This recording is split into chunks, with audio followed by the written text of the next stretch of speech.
Faire face à la frustration est un combat que nous menons tous à un moment donné de notre vie. Qu'elle soit due à des objectifs non atteints, à des rêves reportés ou simplement aux petites adversités de la vie quotidienne, la frustration peut sembler une constante implacable. Cependant, l'ancienne sagesse du stoïcisme nous offre un phare de lumière au milieu de ces tempêtes émotionnelles, nous apprenant à naviguer dans les eaux turbulentes de la frustration avec grâce et force. Les stoïciens, avec leur approche pratique et réaliste de la vie, nous rappellent que même si nous n'avons pas le pouvoir de contrôler tous les événements extérieurs, nous possédons la capacité de maîtriser nos réactions face à eux. Cet ensemble d'enseignements stoïciens nous invite non seulement à réfléchir sur notre relation avec le monde extérieur, mais nous met également au défi de regarder à l'intérieur, de renforcer notre caractère et de développer notre résilience. La frustration, vue à travers le prisme stoïcien, se transforme d'un obstacle paralysant en un catalyseur de croissance personnelle et d'illumination spirituelle. C'est au cœur de nos luttes que se trouvent les opportunités les plus riches d'apprendre et d'évoluer. À travers cette leçon fondamentale, le stoïcisme nous apprend à gérer la frustration non pas en l'évitant, mais en l'affrontant de front avec un esprit clair et calme. Ce pratique ne s'applique pas seulement aux défis monumentaux de la vie, mais aussi aux trivialités quotidiennes qui, si elles ne sont pas gérées correctement, peuvent s'accumuler et submerger notre capacité à maintenir la paix intérieure. La première de ces leçons nous parle de l'importance de se concentrer sur notre cercle de contrôle, d'accepter sereinement ce qui est hors de notre portée et d'agir de manière décisive sur ce que nous pouvons changer. Suite à cela, nous sommes invités à adopter une perspective plus élevée, nous rappelant que dans le grand schéma de l'univers, nos frustrations ne sont peut-être pas aussi importantes qu'elles le paraissent dans le feu de l'action. De plus, la pratique d'être pleinement présent nous ancre dans l'ici et maintenant, nous libérant des chaînes du passé et des angoisses du futur. Gérer nos désirs, pratiquer la visualisation négative, adopter l'amor fati, amour du destin, et se souvenir de notre mortalité avec memento mori sont des principes qui, lorsqu'ils sont intégrés dans notre quotidien, ont le pouvoir de transformer profondément notre rapport à la frustration.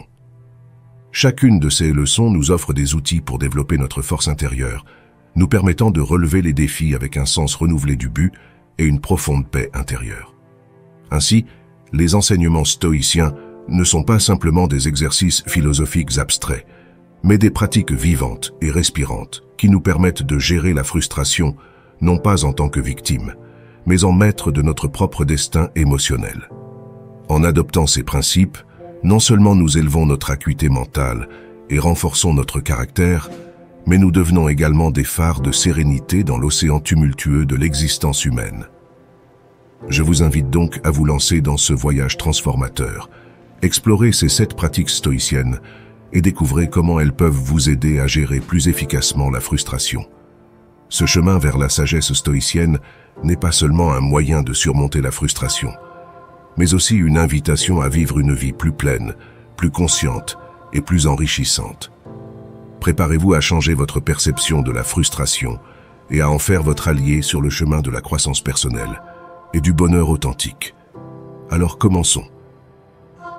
Concentrez-vous sur votre cercle de contrôle. Dans la tapisserie complexe de l'expérience humaine, le désir de contrôler les événements de notre vie constitue une constante universelle. Cependant, les sages conseils des stoïciens, en particulier d'Épictète, nous invitent à reconsidérer notre compréhension du contrôle, nous guidant vers la libération de l'illusion que nous pouvons maîtriser toutes les circonstances extérieures.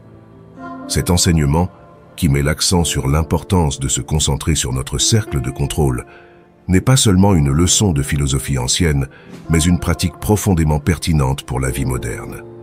Elle nous apprend à distinguer ce qui est en notre pouvoir de modifier et ce qui doit être accepté tel quel. La distinction entre nos réactions internes, nos émotions, nos attitudes, notre mentalité et les événements externes, qui échappent souvent à notre influence, est fondamentale dans cette approche.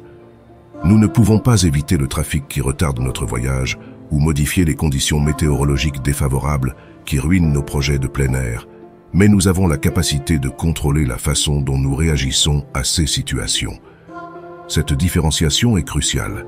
Reconnaît que, même si le monde extérieur peut être imprévisible et parfois défavorable, Notre force interne et notre réponse à ces événements sont entièrement sous notre contrôle. Adopter cette philosophie stoïcienne implique un changement radical de mentalité. Cela signifie passer d'une posture de frustration et de ressentiment face à des circonstances incontrôlables à une posture d'acceptation et de concentration sur l'action positive à notre portée. Ce faisant, nous transformons ce qui pourrait être une période de stress et de négativité en une opportunité de croissance personnelle et de renforcement du caractère. Cette reconceptualisation du contrôle n'est pas un déni de la réalité, mais une voie vers une vie plus sereine et productive, où les énergies sont investies dans des domaines ayant un véritable impact. Ce principe stoïcien nous encourage à nous engager dans une profonde introspection et à nous demander dans les moments de défi: est-ce sous mon contrôle? Si la réponse est non, nous sommes invités à lâcher prise et à accepter avec grâce. Si oui, alors nous avons le devoir d'agir d'une manière qui reflète nos capacités et nos valeurs les plus profondes. Cette pratique allège non seulement le fardeau de la gestion de l'ingérable, mais elle nous permet également de prendre notre vie en main dans les domaines où nous pouvons réellement faire la différence. Imaginons un instant un monde où ce principe stoïcien serait la norme. Un monde où les réactions impulsives cèdent la place à des réponses réfléchies, où la sérénité remplace la frustration et où chaque individu, reconnaissant les limites de son contrôle sur l'extérieur, se consacre à cultiver une vie intérieure riche et résiliente. Il ne s'agit pas d'un idéal inaccessible, mais d'un objectif pratique et profondément transformateur, à la portée de tous. Se concentrer sur notre cercle de contrôle est une invitation à vivre avec plus d'intention, de clarté et de paix. Elle nous libère de la tyrannie de l'incontrôlable et nous guide vers une existence marquée par l'authenticité et l'action pleine de sens. C'est à la base un chemin vers la vraie liberté. La liberté de choisir comment nous réagissons à la vie, indépendamment de ce qu'elle nous présente. Adopter cette approche stoïcienne ne consiste pas seulement à changer un aspect de nos vies. Cela transforme notre relation avec la vie elle-même. Maintenant, nous continuons la leçon. 2. Une perspective lointaine et la vue d'en haut. Au cours de notre voyage dans la vie, nous nous retrouvons souvent pris dans le réseau de nos propres problèmes et frustrations, amplifiant les obstacles qui, dans une perspective plus large, ne sont que des obstacles. La sagesse stoïcienne, qui met l'accent sur la sérénité et la compréhension profonde de l'existence, nous offre une leçon précieuse sur l'importance de dézoomer la perspective et la vue d'en haut. Cet enseignement, enraciné dans les paroles d'Épictète, nous encourage à adopter une vision plus élevée de notre vie, une vision qui nous permet de voir nos préoccupations et nos défis comme faisant partie intégrante d'un tableau beaucoup plus vaste. Cette approche nous pousse à nous libérer de la tyrannie de nos désirs et attente immédiat sur la façon dont les choses devraient se produire, en acceptant plutôt que la vie se déroule selon sa propre logique et son propre rythme. Ce faisant, nous trouvons non seulement la paix avec le cours naturel des événements, mais nous apprenons également à suivre leur rythme, réduisant ainsi considérablement la tension et la frustration qui surviennent lorsque les choses ne correspondent pas à nos plans. La pratique consistant à regarder nos vies à volume d'oiseau est un puissant outil de recontextualisation. Tout comme dans les films, où une caméra est levée pour révéler un décor beaucoup plus vaste, cette perspective plus élevée nous aide à nous rappeler que nous ne sommes qu'une partie d'un univers vaste et complexe. De cette hauteur, des problèmes qui semblaient auparavant insurmontables sont réduits à leur véritable ampleur, nous permettant d'apprécier la relativité de nos préoccupations. Cette leçon stoïcienne ne minimise pas la validité de nos problèmes, mais nous offre plutôt un moyen de les résoudre sans nous laisser entraîner dans la spirale de la frustration. En changeant notre perspective et en évaluant nos situations dans le grand schéma des choses, nous découvrons que bon nombre des choses qui nous angoissent perdent du poids, nous permettant ainsi de nous concentrer sur ce qui compte vraiment. Ce changement d'orientation non seulement réduit nos problèmes, mais accroît également notre gratitude pour les bénédictions que nous recevons, comme la santé, un foyer et le soutien de nos proches. Adopter cette vision descendante est, fondamentalement, un exercice d'humilité et de réalignement sur nos valeurs fondamentales. Cela nous rappelle que même si nous ne pouvons pas contrôler tous les aspects de notre vie, nous pouvons choisir la manière dont nous interprétons et réagissons à nos circonstances. Cette distance, loin d'être un évitement, est un acte d'autonomisation qui nous permet d'affronter les défis avec une nouvelle perspective. celle qui valorise la résilience plutôt que la résistance. Alors, la prochaine fois que vous vous retrouverez face à un obstacle apparemment insurmontable, prenez un moment pour effectuer un zoom arrière. Considérez la situation d'un point de vue élevé et rappelez-vous que, dans le vaste tableau de la vie, chaque défi est une opportunité de grandir, d'apprendre et de renforcer notre caractère. Cette pratique stoïcienne, consistant à détourner le regard et à adopter une perspective plus large, est une invitation à vivre avec plus de conscience, d'acceptation et de gratitude, transformant nos défis en tremplin vers une existence plus pleine et plus significative. Passons au numéro de leçon. 3. Utiliser le pouvoir du temps. Dans le rythme vertigineux de la vie moderne, où chaque instant semble chargé d'exigences, d'attentes et d'une course constante contre la montre, l'art de vivre pleinement le présent est devenu une compétence de plus en plus grande, de plus en plus précieuse et paradoxalement difficile à mettre en pratique. Les stoïciens, avec leur profonde sagesse sur la nature humaine et la recherche du bonheur, nous offrent une perspective transformatrice, le pouvoir de l'heure, l'essence de trouver le vrai bonheur ici et maintenant, sans se laisser emporter par l'anxiété du futur, l'avenir ou les chaînes du passé. Cet enseignement stoïcien nous invite à faire une pause, à recalibrer notre approche de la vie d'une course frénétique vers des objectifs futurs, vers une appréciation consciente du moment présent. Le principe est simple mais profondément libérateur. En nous concentrant sur le présent, nous récupérons notre pouvoir sur le temps, en choisissant de vivre chaque instant dans son intégralité, plutôt que d'être de simples spectateurs dans notre propre vie. Le défi réside cependant dans la manière de mettre en œuvre cette philosophie dans le contexte d'une ère numérique qui rivalise constamment pour attirer notre attention, nous bombardant de notifications, de distractions et d'un flux incessant d'informations. La solution proposée par les stoïciens n'est pas moins pertinente aujourd'hui. Elle implique d'exercer une discipline consciente sur les domaines dans lesquels nous dirigeons notre attention, en apprenant à faire la différence entre ceux qui méritent notre attention et ceux qui servent simplement de distraction. Pour mettre en pratique le pouvoir du temps, commencez par apporter de petits ajustements à votre routine quotidienne. Désactivez les notifications non essentielles pour minimiser les interruptions.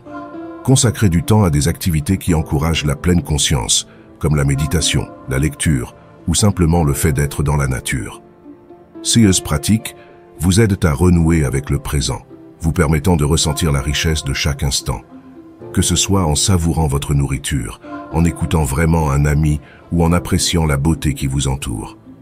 Cette concentration consciente sur le présent agit également comme un antidote à la frustration. En nous concentrant sur ce qui est immédiatement pertinent et gérable, nous simplifions notre vie, clarifions nos pensées et trouvons la paix dans l'acceptation de ce qui estimate. Cette simplification ne signifie pas renoncer à la planification ou à l'apprentissage des expériences passées, mais plutôt équilibrer ces aspects de notre vie avec la capacité de vivre pleinement le présent. Le pouvoir de l'heure nous rappelle que même si nous ne pouvons pas contrôler tous les aspects de notre existence, nous maîtrisons la façon dont nous choisissons de vivre chaque instant. En adoptant cette pratique stoïcienne, nous atténuons non seulement la frustration et le stress, mais nous ouvrons également la porte à une vie plus riche et plus significative, dans laquelle chaque instant compte et chaque expérience est pleinement valorisée. Vivre dans le présent, c'est reconnaître que la vie est une collection de maintenant, et que notre capacité à être pleinement présente dans chacun d'eux est ce qui enrichit véritablement notre existence.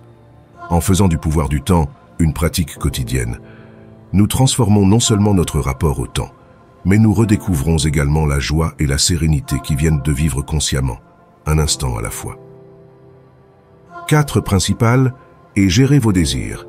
Sur le chemin vers une vie pleine et satisfaisante, la gestion consciente de nos désirs joue un rôle crucial. Les stoïciens, avec leur vision pénétrante de la nature humaine, nous offrent des conseils inestimables pour naviguer dans la vaste mer de nos aspirations à travers une pratique essentielle, l'audit et la gestion de nos désirs. Cette leçon, profondément ancrée dans la philosophie stoïcienne, nous apprend à distinguer les désirs qui contribuent véritablement à notre bien-être et ceux qui, au contraire, nous plongent dans un cycle sans fin de frustration et de vide. La dichotomie du désir, telle que présentée par les stoïciens, classe nos aspirations en deux catégories, les désirs naturels et les désirs vains. Les désirs naturels englobent les besoins fondamentaux essentiels à notre survie et à notre bien-être, comme la nourriture, le logement et la santé. En revanche, les désirs vains incluent la recherche de la gloire, l'accumulation excessive de richesses et d'autres désirs superficiels qui, bien que séduisants, conduisent rarement à une véritable satisfaction. Le piège des désirs vains réside dans leur nature illusoire. Ils nous promettent bonheur et épanouissement, mais en réalité, ils nous laissent plus vides et anxieux que jamais. C'est comme courir sur un tapis roulant où l'objectif souhaité reste perpétuellement hors de portée, alimentant un cycle d'insatisfaction et de mécontentement. Les stoïciens nous mettent en garde contre ce mirage et nous exhortent à nous engager dans une introspection critique pour recalibrer nos désirs vers ceux qui enrichissent véritablement notre existence. Auditer nos désirs implique un examen conscient et détaillé de nos véritables motivations et objectifs. Poursuivons-nous quelque chose parce que nous pensons que cela nous rendra véritablement heureux et contribuera à notre croissance personnelle, ou sommes-nous motivés par la pression sociale, la comparaison avec les autres ou la recherche d'une gratification immédiate? En soumettant nos désirs à cet examen, nous pouvons commencer à nous libérer de ces aspirations qui nous détournent de notre chemin vers une vie authentique et pleine de sens. Gérer nos désirs ne signifie donc pas supprimer toute aspiration, mais plutôt aligner nos ambitions sur nos valeurs les plus profondes et nos besoins réels.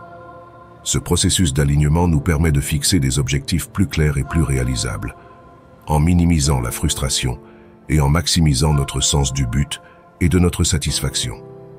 Une gestion efficace de nos désirs se traduit par une vie moins tourmentée par l'angoisse de vouloir toujours plus et plus riche en gratitude pour ceux que nous avons déjà. Il nous apprend à valoriser la qualité plutôt que la quantité, l'être plutôt que l'avoir, et nous guide vers un état de contentement et de paix intérieure. En fin de compte, nous découvrons que la vraie richesse ne réside pas dans l'abondance des possessions ou dans la reconnaissance extérieure, mais dans la sérénité de savoir que nos désirs sont en harmonie avec notre essence et notre but dans la vie. Adopter la pratique stoïcienne d'auditer et de gérer nos désirs est donc une invitation à redéfinir notre rapport à nous-mêmes et au monde qui nous entoure. Il nous encourage à construire une existence fondée sur l'authenticité, la responsabilité personnelle et une profonde appréciation des véritables sources de bonheur et de bien-être. Ce faisant, nous naviguons non seulement dans la vie avec plus de clarté et de confiance, mais nous ouvrons également la voie aux autres pour qu'ils découvrent leur propre chemin vers l'épanouissement et la paix intérieure. Passons maintenant au numéro. Passons. 5. Pratiquer la visualisation négative. Dans le tissu de notre existence, où l'optimisme est souvent le fil conducteur de nos aspirations et de nos rêves, la pratique de la visualisation négative apparaît comme une technique contre-intuitive, mais profondément stoïque, destinée à nous renforcer face à l'adversité. Loin de plonger dans un océan de pessimisme, cette pratique nous invite à préparer notre esprit à d'éventuels revers, en nous dotant de la grâce et de la résilience nécessaires pour affronter les vicissitudes de la vie. La visualisation négative n'est pas, comme on pourrait le supposer, un exercice d'auto-flagellation mentale, mais plutôt une stratégie réflexive permettant de répéter mentalement notre réponse à des situations adverses. Imaginez un instant les scénarios les plus courants qui pourraient faire dérailler votre journée. Un réveil du mauvais pied, un embouteillage inattendu, une erreur dans une présentation importante. En visualisant ces revers avant qu'ils ne se produisent, nous réduisons non seulement l'impact émotionnel de leur confrontation dans la réalité, mais nous développons également un plan d'action résilient et adaptatif. Cette méthodologie a deux effets notables. Premièrement, il agit comme un bouclier protecteur, atténuant le coût du malheur. Ayant anticipé mentalement ces événements malheureux, la surprise et la perplexité font place au calme et à la préparation. Deuxièmement, et peut-être plus important encore, la visualisation négative intensifie notre gratitude pour les moments où les choses se passent bien. En étant conscient que les petites joies et commodités de la vie ne sont pas garanties, notre appréciation pour elles s'approfondit et enrichit notre expérience quotidienne. Cette approche stoïcienne nous apprend à accepter l'incertitude et à accepter que tout dans la vie ne se déroulera pas comme prévu. Loin de favoriser l'anxiété ou le pessimisme, il nous encourage à accepter la réalité sous toutes ses facettes et à trouver la sérénité même au milieu du chaos. En pratiquant la visualisation négative, nous nous libérons de la peur de l'échec et de la paralysie qu'il peut provoquer, et nous nous ouvrons à la possibilité de naviguer dans la vie avec un plus grand sentiment de contrôle et de confiance. Alors, comment intégrer cette pratique dans notre routine quotidienne? Commencez par prendre quelques instants chaque matin pour réfléchir aux défis potentiels de la journée. Visualisez comment vous pourriez faire face à chaque situation défavorable de manière efficace et calme. Ensuite, libérez ces pensées et continuez votre journée, armé de l'assurance que vous êtes prêt à affronter tout ce qui arrive. À la fin de la journée, réfléchissez aux événements qui se sont produits et à la manière dont votre préparation mentale vous a aidé à les gérer. La pratique de la visualisation négative est, par essence, un exercice de renforcement mental qui recalibre notre relation avec le futur et nous apprend à valoriser le présent. Cela nous rappelle que, même si nous ne pouvons pas prévoir chaque tournant ou chaque revers sur le chemin de la vie, nous avons le pouvoir de façonner notre perception et notre réponse à ces événements. En adoptant cette approche, nous devenons non seulement plus résilients face à l'adversité, mais nous cultivons également une profonde appréciation de la beauté et de la fragilité de l'existence humaine. Passons maintenant au point suivant. 6. Amor fati. Aimez votre destin. Amor fati, une expression latine qui se traduit par amour du destin, résume l'un des enseignements les plus profonds et libérateurs de la philosophie stoïcienne. Ce principe nous invite à accueillir tout ce que la vie nous présente, tant les joies que les adversités, avec un esprit d'acceptation et de gratitude. Loin d'être une invitation à la résignation, Amor fati est un appel à reconnaître et à aimer notre destin tel qu'il est, en considérant chaque expérience, bonne ou mauvaise, comme une opportunité unique de croissance et de transformation personnelle. La vie, dans son déroulement imprévisible, nous met à l'épreuve et nous offre des moments de bonheur. Cependant, c'est notre réponse à ces événements qui définit la qualité de notre existence. Amor fati nous enseigne que le secret d'une vie bien remplie ne réside pas dans la vaine tentative de contrôler l'incontrôlable, mais dans la capacité d'accueillir à bras ouverts tout ce qui nous arrive. Le destin mène ceux qui le veulent et entraîne ceux qui ne le veulent pas, affirmait Sénèque, suggérant que l'acceptation volontaire de notre destin non seulement atténue la souffrance, mais nous aligne également avec le flux naturel de la vie. Adopter le principe d'amor fati ne signifie pas ignorer la douleur, la tristesse ou la déception qui accompagnent naturellement certains épisodes de notre vie. Au contraire, cela nous encourage à ressentir pleinement ces émotions, à les reconnaître, puis à transformer notre perception d'elles. Chaque revers, chaque fin inattendue, chaque défi devient une leçon déguisée, une opportunité de réévaluer notre chemin, d'acquérir de nouvelles compétences, ou même de réorienter notre vie vers des horizons auparavant inimaginables. Considérez par exemple la perte d'un emploi non pas comme une impasse, mais comme le point de départ vers une nouvelle aventure professionnelle, peut-être vers une vocation que nous avons toujours voulu explorer, mais que nous n'avons jamais osé essayer. Ou voyez la fin d'une relation non pas comme un échec, mais comme la libération qui nous permet de nous retrouver et d'ouvrir notre cœur à des relations futures plus significatives. Amor fati est, par essence, un processus de libération. Cela nous libère des chaînes du ressentiment, du cycle sans fin des essais, et nous permet de prendre notre vie en main avec une attitude proactive et positive. En aimant notre destin, nous devenons co-auteurs de notre propre histoire, choisissant de voir chaque circonstance comme une partie intégrante de la mosaïque de notre vie. Ce principe nous met au défi de trouver la beauté et le sens à chaque instant, de danser sous la pluie au lieu d'attendre que la tempête passe. En fin de compte, Amor fati nous transforme en individus plus résilients, capables d'affronter les vicissitudes de la vie avec courage et optimisme. Cela nous enseigne que même si nous ne pouvons pas choisir les événements qui nous arrivent, nous pouvons toujours choisir comment y répondre. Amor fati élève notre existence à un niveau où chaque expérience, aussi difficile soit-elle, est valorisée comme une contribution précieuse à notre croissance personnelle. Il nous invite à vivre le cœur ouvert, en acceptant et en aimant notre destin dans sa totalité, et en trouvant dans cet amour la clé d'une vie authentiquement heureuse et épanouie. Et enfin, la leçon numéro 7, Memento Mori, une ancienne pratique stoïcienne qui nous incite à nous souvenir de notre mortalité, apparaît comme une réflexion puissante sur la nature éphémère de la vie humaine. Loin de nous plonger dans une réflexion sombre ou paresseuse, ce principe agit comme un catalyseur pour vivre avec plus d'authenticité, d'urgence et d'appréciation. Dans un monde où la distraction et la superficialité obscurcissent souvent ceux qui a vraiment de la valeur, Memento Mori nous offre un antidote, un rappel que chaque instant est précieux et que notre existence sur ce plan est limitée. La contemplation de notre mortalité peut sembler à première vue une invitation au désespoir. Cependant, à mesure que nous approfondissons son essence, nous découvrons que Memento Mori est en réalité un appel à la vie, une impulsion à embrasser chaque jour avec une vigueur et un but renouvelé. Ce principe nous apprend à vivre avec une clarté aiguë, en filtrant les trivialités et en nous concentrant sur ce qui enrichit véritablement notre existence. Se rappeler que nous allons mourir met en perspective nos inquiétudes quotidiennes. Vaut-il la peine de s'inquiéter de revers mineurs, sachant que notre temps ici est limité?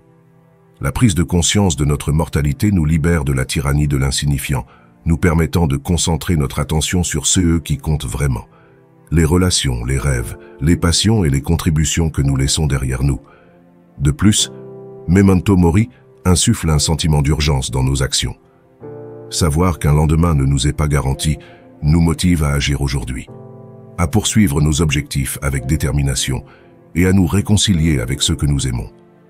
Nous ne pouvons plus nous permettre de remettre la vie à un jour lorsque nous réalisons que chaque jour est un cadeau qui ne doit pas être tenu pour acquis. Comment alors intégrer la pratique du Memento Mori dans notre quotidien sans tomber dans la mélancolie? Il s'agit de l'adopter comme un rappel quotidien pour vivre de manière plus délibérée et plus reconnaissante. Chaque matin, au réveil, nous pouvons réfléchir à l'importance de cette nouvelle journée et nous demander « Si c'était mon dernier jour, comment aimerais-je le vivre ?» Cette question n'a pas pour but d'évoquer la peur, mais plutôt d'inspirer une vie pleine et consciente. L'essence de Memento Mori n'est rien d'autre qu'un profond appel à l'action et à la gratitude. Il nous invite à trier l'or de nos vies, en séparant ce qui a de la valeur du bruit qui remplit nos journées. En nous rappelant l'impermanence de notre existence, nous réduisons non seulement la frustration face aux défis quotidiens, mais nous enrichissons également notre vie de sens et de but. Nos journées deviennent plus intenses, nos décisions plus conscientes et notre temps, le bien le plus précieux. Memento Mori nous ancre dans le présent, tout en nous propulsant vers l'action, la réflexion et la gratitude. Il nous enseigne que, même si la mort est une certitude, la manière dont nous choisissons de vivre jusqu'à ce moment final dépend entièrement de nous. En adoptant ce principe stoïcien, nous affrontons non seulement la vie avec plus de clarté et de passion, mais nous traçons également un chemin vers une existence authentiquement vécue, un héritage qui transcende l'inévitabilité de notre fin. Si vous êtes arrivé jusqu'au bout, je tiens à vous remercier du fond du cœur. Vous n'êtes pas simplement un spectateur parmi tant d'autres. Vous êtes quelqu'un qui cherche activement à améliorer sa vie, qui ne baisse pas les bras et qui croit au pouvoir du changement. C'est énorme. Si vous avez réellement suivi toute la vidéo avec moi, laissez un commentaire en disant « Je suis sur le chemin stoïque ». Ce sera notre signe secret montrant votre engagement dans cette aventure transformative. Et si ce n'est pas encore fait, abonnez-vous. Ensemble, nous transformerons chaque défi en victoire.